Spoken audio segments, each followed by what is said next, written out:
একটা সাধারণ মানুষ মারা গেল, তারপর রেপ হয়ে।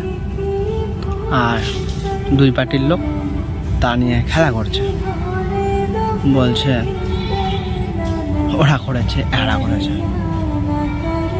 কেন তোমরা দুজনে মিলে একটা ডিসিশন নিলে হয় না? না তোমরা ব্যবসায় করবে? দেখো, খেলা করার যখন এতই শখ, তো ভোটের সময় খেলা। একটা মানুষের রেপ হয়েছে, তোমরা রাজনীতি করছো।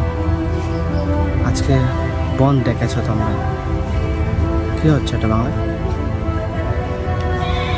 সাধারণ মানুষকে একটা কথাই বলবো, ওই রাজনীতি লোকেদের কথা না বিশ্বাস করো না। তোমরাই জেগে ওঠো, তোমরাই পারো অপরাধীকে শাস্তি দিতে।